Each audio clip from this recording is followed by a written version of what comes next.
introduction. Brilliant, that's us recording now as well. So as May says, we'll record for the session, and then once we go to a Q&A at the end, we'll turn that off just for GDPR, just to keep everyone right.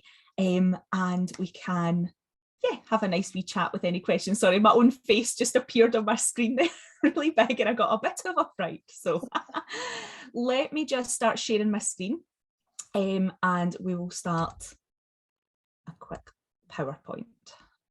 Where am I? Screen. No, this one.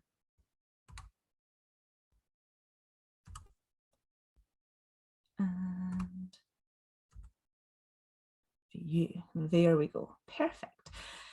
So let me just hide myself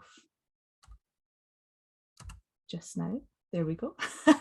Sorry, looking at myself there was just a little bit distracting. So I'm going to hide myself down the bottom of the video, just so I don't have to look at myself.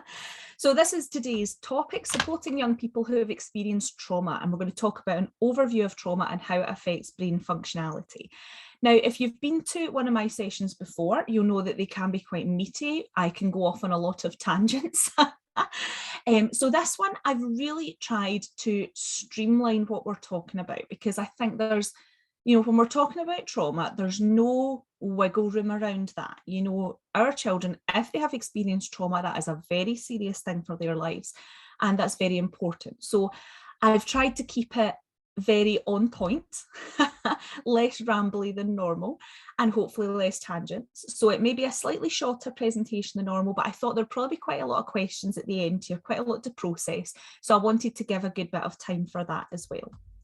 So let's start. I need to click with this one. So this is me looking slightly different to today, different hair colour. I'm currently on maternity leave, and that has necessity. I was having a 6-month-old, and a hair change was necessary because it was too high maintenance. And running after 2 young ladies, there's not much time for smartening me up. So I went with the low maintenance option.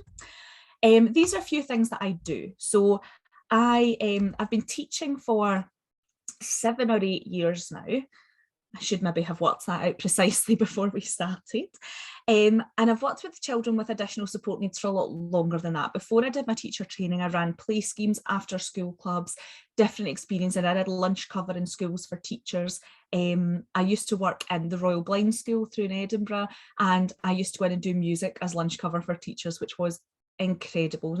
Not music therapy, I'm not trained in music therapy, but just a little bit of musical interaction for some really complex learners, and it was wonderful. So that kind of made me decide I want to go and do my teacher training. Went to UWS, went and qualified as a primary teacher. I did a year in mainstream for my probation, and I went straight back into additional support needs. I've worked in Edinburgh, Glasgow, and then back through in Ayrshire. I've been lucky enough to have a principal teacher post in that as well. And at the moment, as I say, I'm on maternity. So these are some of my little side hustles. I recently published my first book back in March now, Good Autism Practice for Teachers. And as the tagline goes, it's embracing neurodiversity and supporting inclusion. It's all about making our education system accessible for all of our children. So much of what we do for our autistic learners is really relevant for everyone, and for a child who's maybe sitting without a diagnosis, or a child who's maybe just sitting and finds something a little bit tricky. And there's so much good practice in there, and so many good things that we do that could make education so much more accessible for all our children. So that was really the point of that book. Part 1 is the sort of the hows and the whys, and why we do things, why we might want to do things, how we could approach those things. And then part 2 is how is this going to look in your classroom tomorrow? So it's checklists, it's visuals, it's different things that you can put in place right now to change your practice and make it more accessible. And yes, it is more relevant for a primary teacher than a music specialist, but there are lots and lots of things we can all be doing to be more consistent and giving that consistent practice. I also have a little show on Teacher Hug Radio, and I have a little podcast.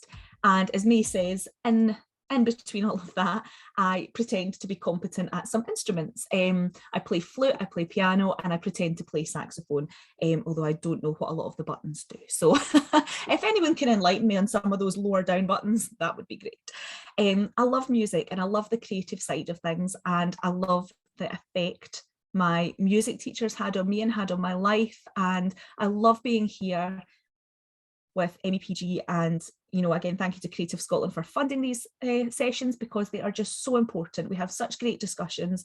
It is amazing how many people come and want to learn something new, and it's just amazing. It makes me so happy every time. So on to our topic. So what we're going to cover today: an overview of trauma, ACEs, what trauma looks like, general tips, regulate, reason, relate, which is a little strategy we can use, positive relationships, and then we will have a Q&A at the end. So hopefully you'll come away from today with a trauma-informed approach. This includes things like maintaining high expectations for children. We're not using this as an excuse to lower our expectations of children. We still need those high expectations. Teaching some regulatory strategies, which is the regulate, reason, relate. Framing it as what's happening to a child rather than what's wrong with a child. So if you've heard my sessions before, I'm all about changing language to make it positive, all about change the lingo. It's all over my Instagram page. And so instead of what's wrong with that child, what's happening to that child, and that can be used as an overview for that child or in the moment when that child is struggling. We'll think about how the brain works and how we can integrate our emotional and logical sides. And we will talk about establishing a safe environment, developing relationships, empowering students, and giving students control where possible. So what I'm doing, I meant to grab this book down earlier. I'm just going to pull this book down for later because I want to talk to you about that book a little bit and have a little tiny tangent on that one, but I'll keep it short, I promise. So for our overview of trauma, I'm going to pop this slide up now. I'm not going to read it because there's nothing worse than doing a presentation and just having somebody read off the slide. Pointless. I'll let you have a little look at that. I'll leave that up for a few minutes while I sort of natter around about it. So essentially, trauma over a period of time causes an overactive stress response. So a child who suffers trauma at home, or even small traumas over the course of a school day, over a prolonged period, it activates that stress response and it keeps the child in that place. They aren't able to get out of it. It's almost, in one of the books that I was reading about it, it referred to like a complex PTSD. They're stuck in that toxic stress situation. They're scared, they're fearful, they're anxious all of the time. They're absolutely stuck in that place. And that can be because of one traumatic incident. It can be because of some adverse childhood experiences, which we'll talk about in a little minute, which are a sort of collective of things that are happening in childhood. And that's the kind of focus of today's, rather than a single traumatic experience. It's a sort of collective of things.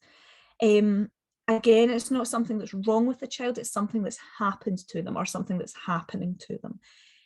So what are we going to do about that? Well, we're going to meet the child where they are with appropriate developmental, cognitive and emotional considerations for that child. So this this visual, it's from the National Trauma Training Programme. So I found that online. There was a lovely document. I did a bit of reading through that, lots of nice links. So the National Trauma Training Programme, worth a little Google when we're finished here. And we can see how trauma can come from a number of direct and indirect roots. And so you've got the roots at the bottom, which are the incidents, the trauma, and then the tree trunk is some difficulties a child might have, and then it's the impact of the branches. So you can see there's a lot of different impacts that are going to have on that child's life. For the tree trunk, I think that's the core things for me, the difficulty managing emotions, difficulty with relationships with others, and risky strategies to manage distress. So they may have poor impulse control, things like that. You might not know that a child has experienced trauma or is experiencing trauma. You might have no idea what's going on in a child's home life. And that's okay. I'm not expecting everyone to be detectives. Obviously, if you have any concerns about a child's home life, if you have any concerns that a child might be exposed to an adverse experience or might be being exposed to trauma, follow your safeguarding response. So whether that's through your school, whether that's through your own business, whether that's through your local authority, there will be a safeguarding procedure in progress. Oof, put my false teeth back in there. There'll be a safeguarding process in place. That's what I'm trying to say. And you'll be able to follow that. There'll be a designated person you can speak to. So please do report. If you think there is something happening in a child's life, report it. If you're wrong, great. That's what the system's there to do. You know, the system is robust. It is there to check on children. And if you're wrong, brilliant. If you're right, you may have put something in that child's life that is life-changing for them. You know, you may have rescued them from a really poor situation. So ACEs, I've mentioned these a couple of times. What on earth am I talking about? So they are adverse childhood experiences. So these are all examples of an adverse childhood experience. They're more common than you might think or than you might hope. So this is not an all-inclusive list. This is just an example of some key ones. The Scottish Government website has a good, very thorough list, but I thought I don't want to put up lists and lists and lists because it's a little bit depressing as well thinking about this, but it's something that we have to think about, and that's a me issue, finding it a little bit depressing. So that's something I need to get over. But these are some different experiences a child may have encountered in their childhood or may still be encountering. So you might have a child who you know is going through one of these. You might know that they have their older brother in prison, or you know, a parent at home that's the victim of domestic violence. And that's really hard to know that and know the limitations of what you can do. But there's actually so much that you can do to be helping that child. And a child who has an adverse childhood experience when they're very small, they may not show the effects straight away. It might be 10 years down the line. It might be when they're a teenager and they appear in front of you and something has changed, and that has been a trigger for all of their emotions and all of their feelings to come out because of this adverse childhood experience. So these experiences, they shouldn't place limitations on a child. We shouldn't be limiting their achievements, their aspirations, their goals, but we might need to alter our teaching style to accommodate them slightly. So as I say, ACEs could be these, it could be a combination of any. And when a child doesn't have a trusted adult or a trusted system to help them deal with a situation, it can turn into something called toxic stress. So this is when a child is living in a continual state of extreme stress. They can't enjoy things, they can't focus on things, their entire focus is on their fear that something might happen. So what does trauma look like? So I really like this little visual. So trauma literally changes your brain and your body. It's not your fault. And this just sums it up for me. You know, trauma can look like a lot of different things, but it's not a child's fault. We're going to come on to this in a little minute about how it actually changes brain development in children.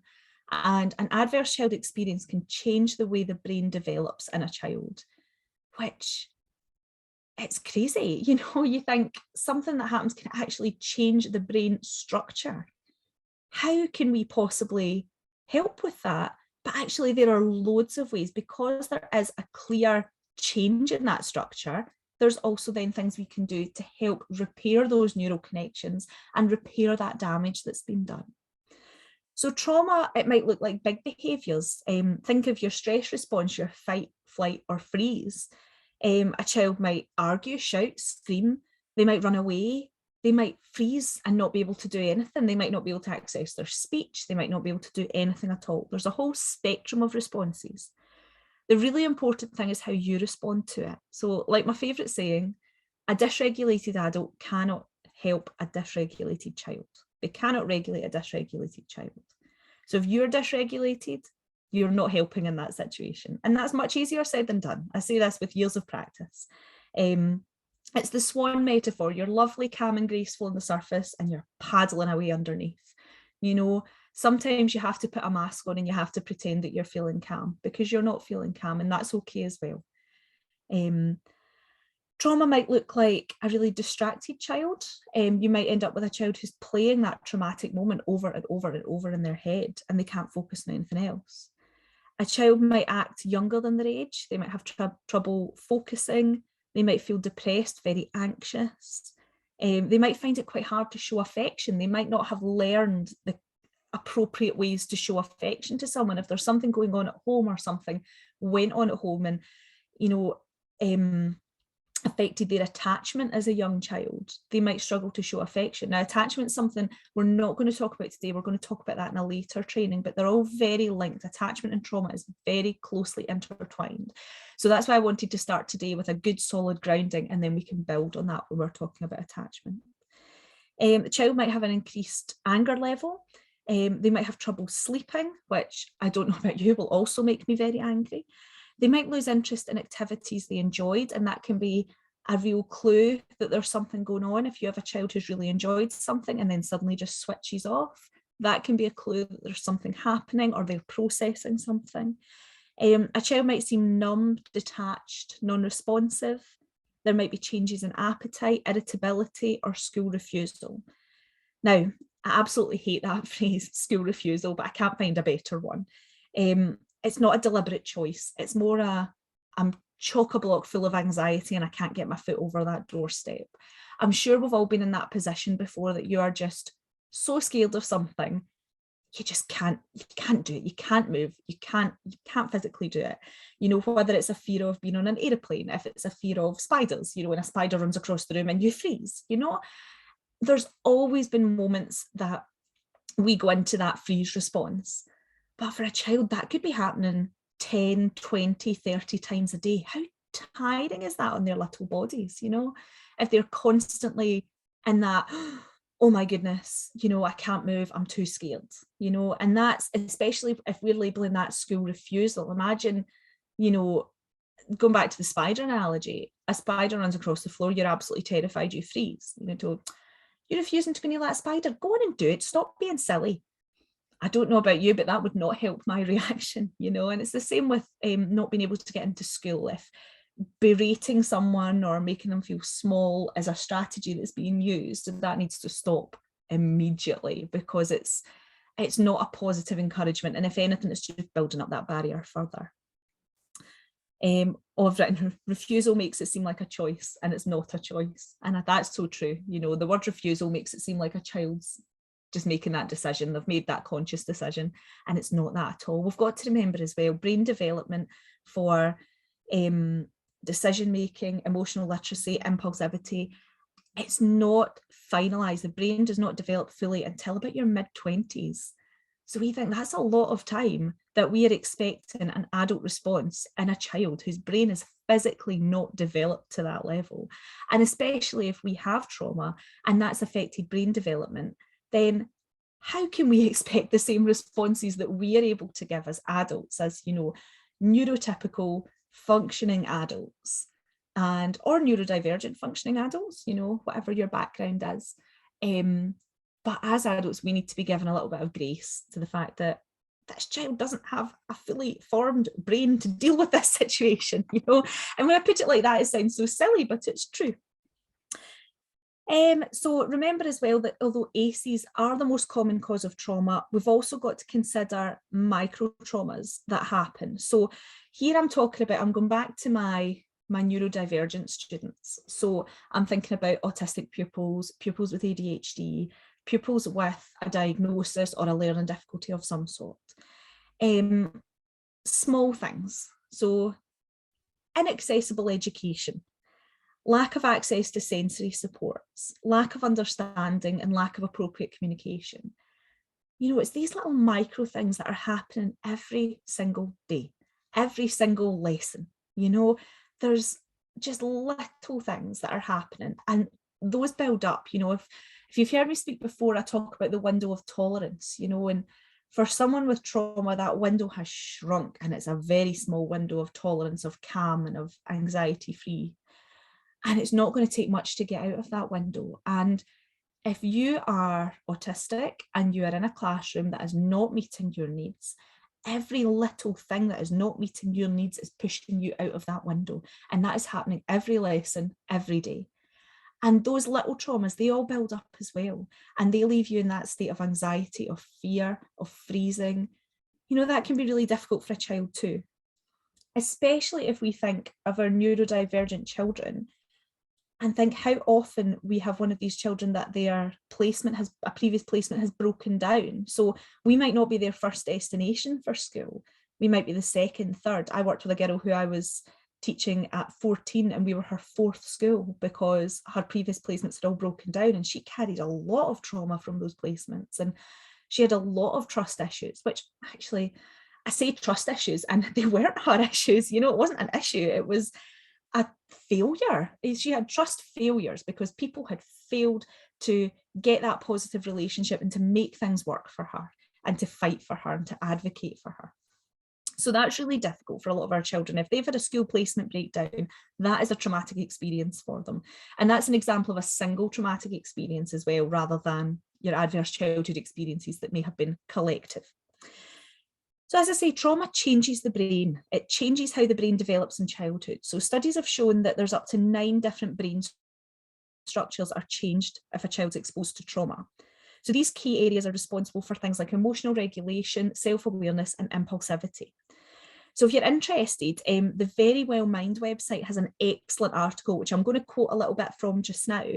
But yes, the Very Well Mind website, it's got a great article. It goes into detail on all the different brain areas that are changed. So I'm going to go over a few just now. This list is taken from that article. So childhood abuse and neglect can have several negative effects on how the brain develops. So some of these are a decreased size of the corpus callosum, which integrates cortical functioning, motor, sensory, and cognitive performance between the hemispheres. So we're already motor, sensory, and cognitive performance. That's already a little bit impaired, a little bit behind. Decreased size of the hippocampus, which is important in learning and memory. Now, we're teachers. That's our thing. Learning is our thing. So if we have a child who's not able to access learning in the same way we would expect for their chronological age level, I'm very much working with children on their developmental level. Yes, age is important. It's important to consider, but if a child likes something, it's age appropriate for me. I'm not into, oh, that's babyish, that's too young for them, we need to be working at this level. No, we work on what's right for the child. But I appreciate that in a class situation, that can be very difficult to manage and to do. So dysfunction at different levels of the hypothalamic pituitary adrenal axis, which is involved in the stress response. So that's what we've been talking about as well. So these children have a very overactive, sustained stress response, yet their brain isn't developed enough to be adequately supporting that. And, where there's a gap there, isn't there? That's not adding up. Less volume in the prefrontal cortex, which affects behaviour, emotional balance, and perception. Overactivity in the amygdala, which is responsible for processing emotions, determining reactions to stressful or dangerous situations.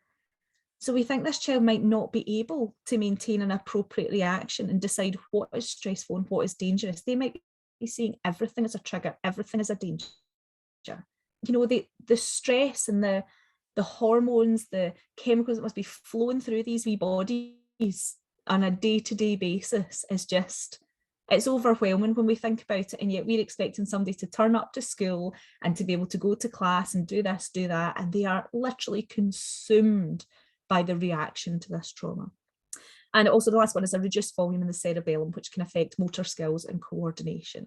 So even going so far to affect motor skills and coordination, there's so much there that could be affected. Now, not every child with an adverse childhood experience will have all of this. A child might have 1 or 2, they might have a lot, they might have none. It's like anything else, it's very individual to that child.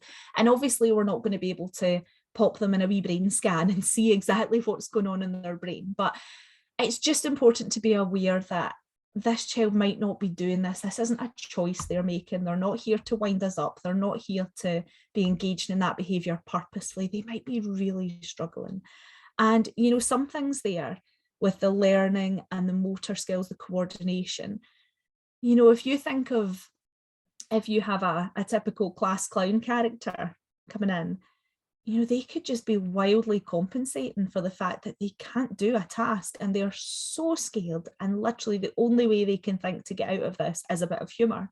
It might not be a child that's really angry, that's shouting and screaming in your face. It might be, but it could also be that class clown figure. It could also be the child that puts their head on the desk and won't talk to anyone. They might have literally lost that ability to communicate because they are so anxious, because they can't regulate their emotions, and they can't work out if this new visitor in the classroom, is this a stressful situation? Is this a danger? Is this person going to be bad?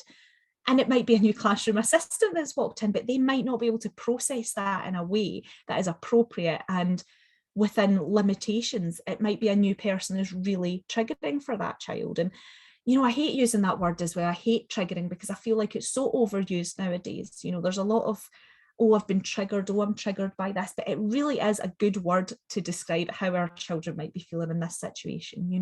Something happens and they see it as a trigger. They see it as a bad, a scary, a fearful thing, and they literally can't focus on anything else past that. So when we look at these direct results of trauma, we can start to paint a picture of why a child might struggle long-term with these effects. Childhood abuse, neglect, trauma, they change the structure of the brain, the actual structure, and this has ramifications for behaviour, emotional literacy, and social functioning. So this can look like, as I say, a child on high alert, unable to relax, feeling fearful.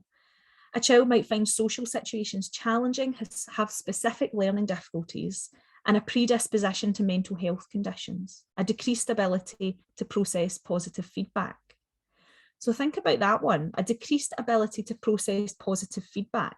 That is something we can be working on right away. We can start that right now. If a child's struggling to process positive feedback, we need to be given it regularly, consistently, and accurately. I'm sure we can all think of a child that if you say something positive to them, they don't react in a sort of typical manner.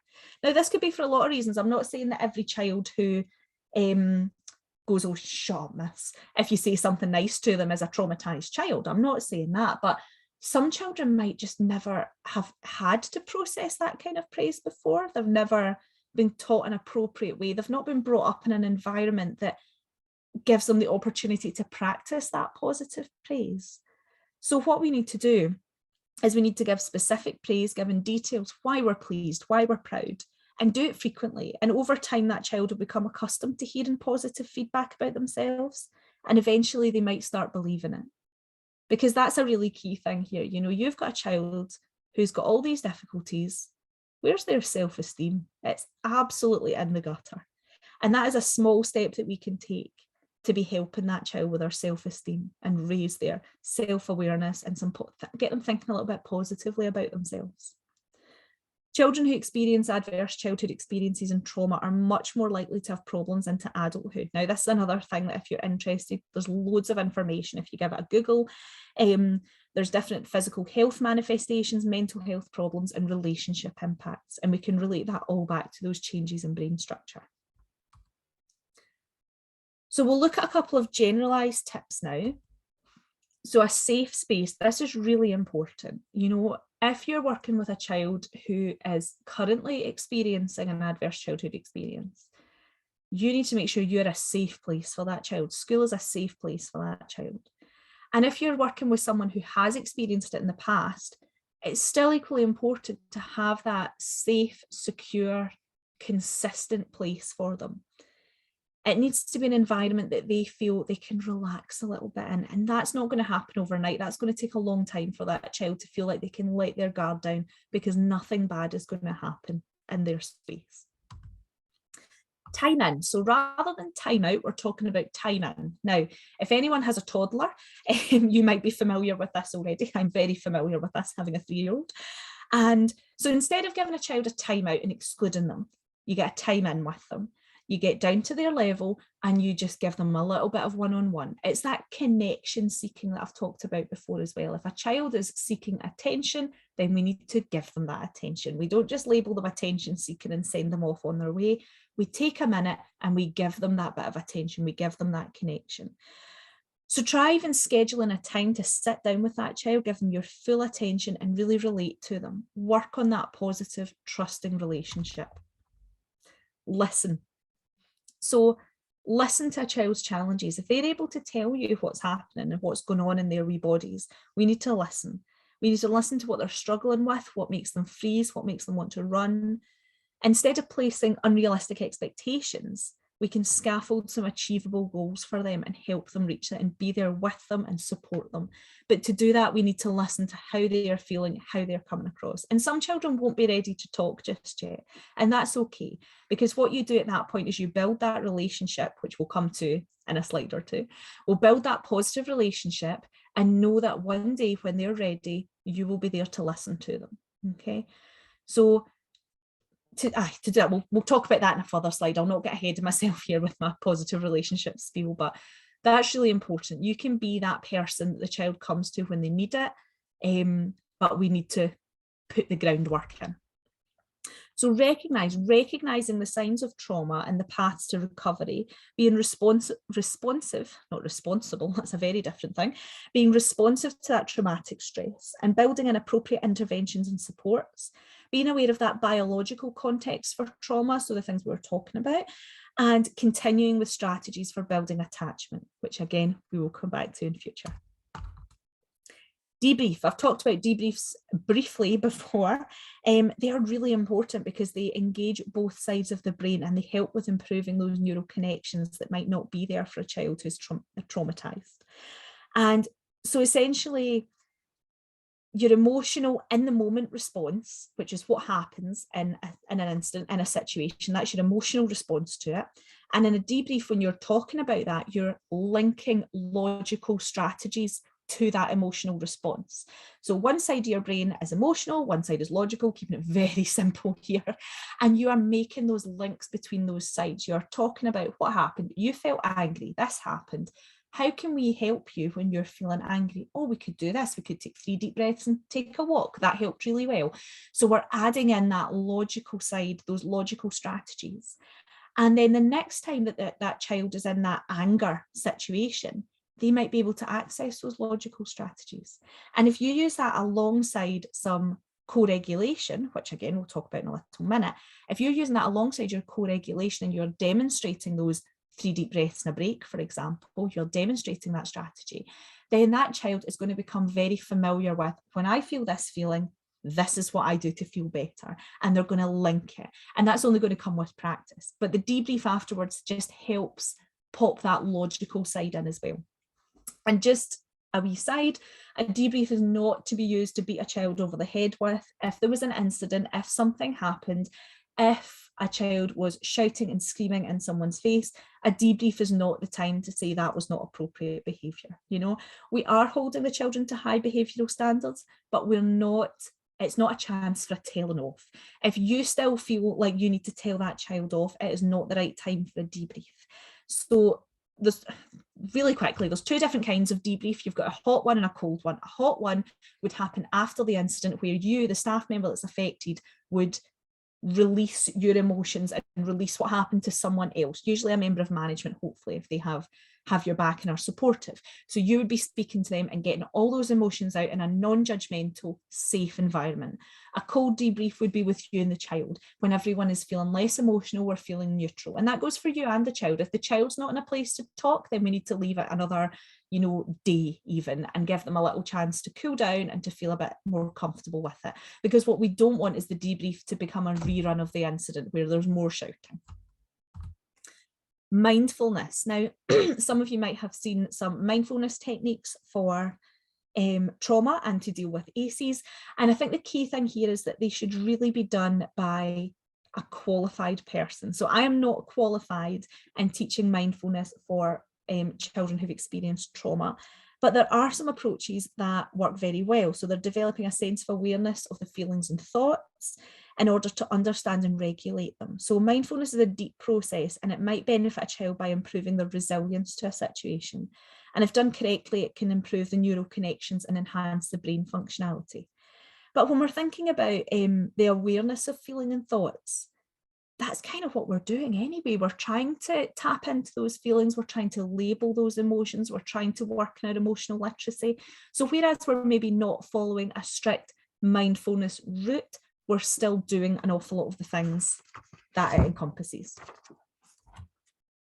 and social support. So encourage the child, if they're comfortable, to talk about their feelings, label them, validate those emotions. There's nothing wrong with being angry. There's nothing wrong with being frustrated. There is nothing wrong with being anxious. As long as we have some strategies to help and some strategies to deal with it. It's the way we respond to those emotions that might not be quite as appropriate. But that's where teachers come in, that's where adults come in. We can teach those appropriate strategies. If you're angry, we do this. If you're frustrated, we can do this. If you're anxious, we can do this. You know, we all have strategies that we use if we're anxious. We all have strategies that we use if we're feeling angry. And I think we forget that children need to be taught those things as well. You know, whether a child has experienced trauma or not, you know, we do still need to teach that emotional literacy. We need to teach those things and not just assume a child can do it to an adult level. So help them accept that, you know, it's not their fault. As I say, it's something that's happened to them. It's not what's wrong with them. It's not their fault. You know, whatever has happened in their life, it's not their fault. It's something that's happened to them. And we can grow around that. You know, we don't need to get over it. It's not about that, but we can grow past it and we can grow around it. So answer any questions they have. Try and be honest. You know, if a child comes to you with a question and you don't feel like it's your place or you're qualified to answer, tell them that. Say, listen, I'm really sorry. I don't think I'm the right person to answer that question, but I can support you to ask this other person who might be the right person. Would you like me to come with you? Would you like me to speak with them on your behalf? You know, that kind of thing. So we want to support them through the tricky questions, but also own it. If you don't think you're the right person to be talking to, then you own that, because it's amazing that they've come to you with that question. You've obviously worked really hard on that positive, that trustful relationship. They trust you. So don't just write it off as, oh, I'm really sorry, I can't answer that. Be like, oh no, do you know what? I'm really sorry, I can't answer that for you right now, but I know someone who could answer that for you. Would you like me to come with you and support you while we ask them? And, you know, putting it as we ask them rather than you ask them, it's showing them that you're a team and you're a little, you know, you're a little gang, you got this. And I say, yeah, I've just written, build that positive relationship so a child feels safe with you. You know, as we said, the first thing was a safe space. We were talking about an environment, but a safe space can also be a person. And that can be tricky, you know, that does feel like a lot of responsibility. But you remember, you know, it's not forever, and you could be the person that's a real advocate and a real change for that child. And that's an amazing thing to be. So regulate, relate, and reason. I quite like this wee visual. I think this was from Beacon House. I'll double check that one. The Beacon House website, I'm 99% sure. There was a lot of nice resources on there as well. So it's another one to have a look at.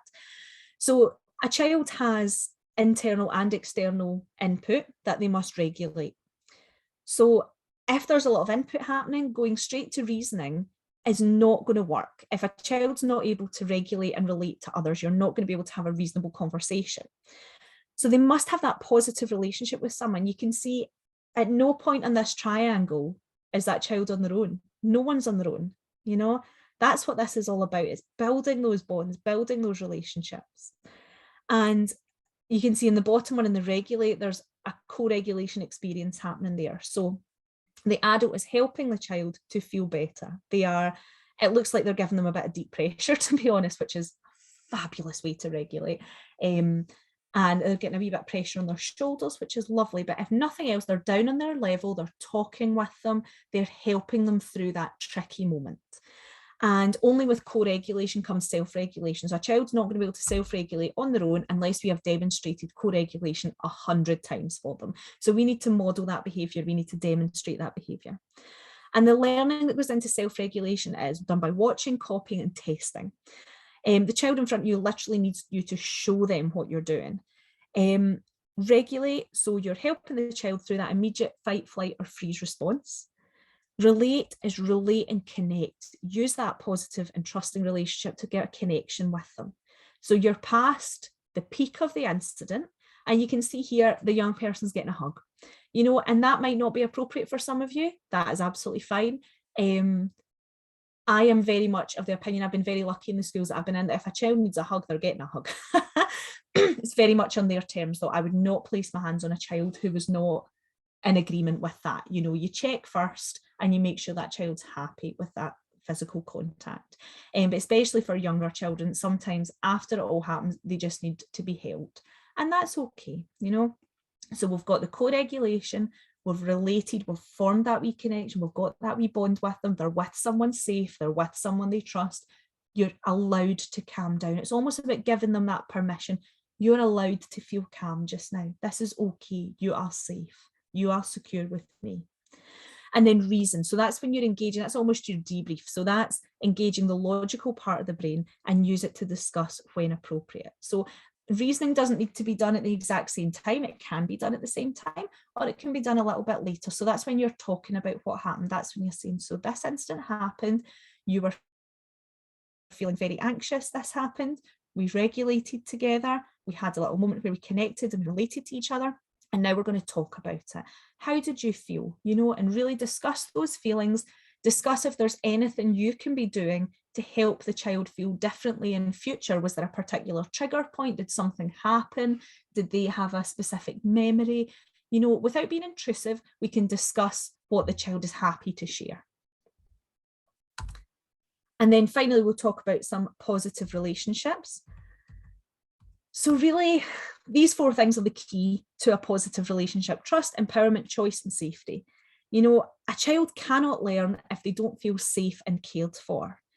A routine can help with this as well. So a routine can help a child feel quite safe. So if you've got, you know, a visual timetable or a regular routine that you use for your lesson, that can help a child feel really safe, because they don't have to worry about what's going on top of their internal worry and their worry around their trauma. They don't need to also be worrying about what's going to happen. Are they going to get called on in class? Are they going to be doing this activity today? Are they going to be doing that? That sort of external anxiety can tamper down a little bit, so they're less on edge. We want to look deeper. If a child's angry, we want to look deeper than that. We want to look deeper than the anger and look for the pain, and that's what we need to help them with. You know, it is so difficult when a child is angry, especially if they're directing it at you, but there's a reason behind that anger. All behaviour is communication. That child is crying out for a connection, and we can be the ones that help them with that. Often the person that the child loses it with is the person that they trust the most. And I know that's really hard to hear, and you'll be thinking she's talking absolute nonsense. But if you think about it, if you've spent a lot of time with that child and they feel safe with you, they feel safe to let out their big feelings with you, because they know that tomorrow you will be back and you will be in your routine and you will still be there and you will still be their safe person. I mean, you think of it like that, it's quite humbling.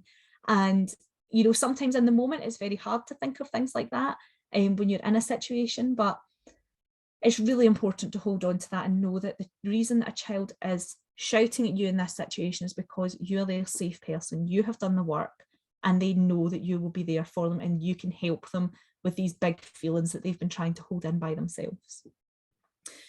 So connection and co-regulation, it rewires the brain, regulates the nervous system in young people who've been through trauma, giving your choice and control when you can, allowing a child to make small choices for themselves when it's not actually significant to your day. Brilliant. Do you want to use a blue pen or a black pen for this job? Where do you want to write this? Do you want to do it in a notebook or do you want to do it in that there jotter? You know, little things that don't make a difference to you that the child will find amazing. They will be so empowered by the fact they got to make a choice in their work today. Do you want to do that reading job first or do you want to do a listening job first? Brilliant. You know, if we're thinking about our music classes, do you want to do your practical aspect first or do you want to come and do this bit of theory first? You know, very simple, obviously, because I'm not a music teacher. I totally oversimplified all of your roles there. I'm so sorry. But, you know, giving them that choice when it makes no difference to you, as long as the jobs get done, it doesn't matter what order they go in. Sometimes it will matter, but if it doesn't, let the child have that control and have that choice. As long as they get the jobs done, there's no skin off my nose what order they do them in. As I say, you know, behaviour is communication and it's complex. By knowing a child well, you can preempt some situations, acknowledge triggers, and you can teach that emotional literacy and regulation. Building positive relationships with children should take your priority. You know, before anything else, work on those relationships because you're not going to have a learning child unless you have a calm child. Take the time to get to know them. If you dive straight into teaching, you're going to have minimal engagement. Trust your gut and get those strong building blocks in place before tackling the academics. So now I just wanted to pop in a quick bit here that I thought of after I'd finished this. So again, great job. Everybody's amazing. I love being here. I'm going to pop up my Q&A slide with my contact details, and I just want to flick back really quickly and talk about the pandemic really quickly and how social restrictions, lockdowns and closures, they heightened and exposed some inequalities in supports and resources available to families. And the risk of ACEs was heightened for children that may have previously taken refuge in schools. If they were spending their time at home, they're more exposed to things. Strategies intended to slow the virus increase the contact between abusers and victims in homes. So we have a lot of children who may be experiencing increased ACEs because of the pandemic. You know, obviously I'm not trying to get into a political discussion about whether we dealt with it in the right way or the wrong way. You know, it was dealt with. Hopefully we're past the bulk of it now. Brilliant. But we've got to think about how that affected our children. And even our strongest, most resilient children will be harboring a little bit of trauma from that experience. You know, they went from being at school every day with their friends, learning, keen, to being at home and being separated from those friends. And that for a young person is very difficult and can be traumatic. And depending on how resilient that child is, they may not be dealing with that.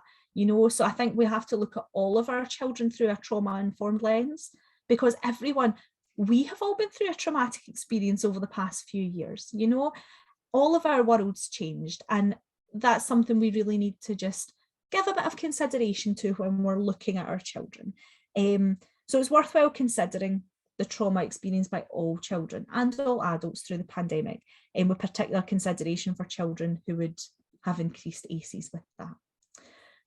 So as I say, these are my contact details. I'm going to stop sharing my screen in a second and we can have a little Q&A if anyone's got a question.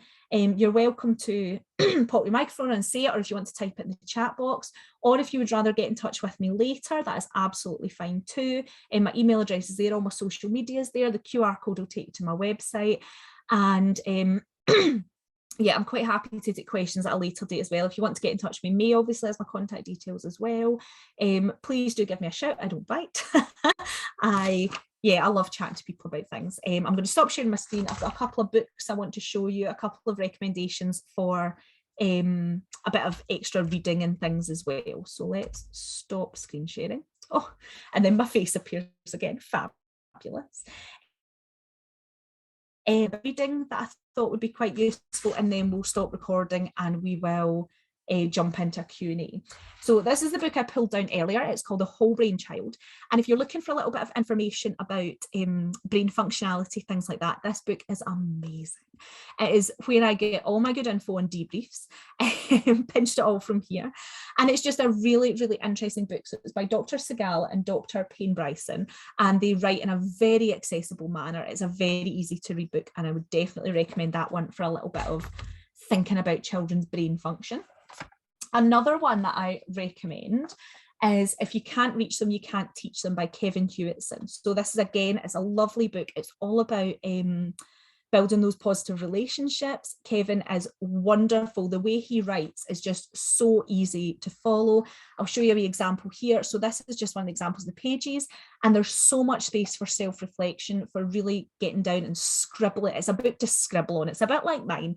It's one that I full of post-it notes covered in scribbles. I have two copies. This is my nice copy. I have another copy that is ratty and covered in post-it notes and scribbles, but I always keep a nice copy as well to show people because I love it so much. The other resource that I'd like to direct you to is a gentleman called Jerry Diamond, so Jerry with a G, and he is on Twitter. He is a wonderful resource for anything trauma, nurture, attachment, mental health, anything like that. He is wonderful. He posts really regularly on Twitter. He runs his own little training courses. He works across a variety of schools. I think he's based at Clydebank in Glasgow, and he is absolutely wonderful.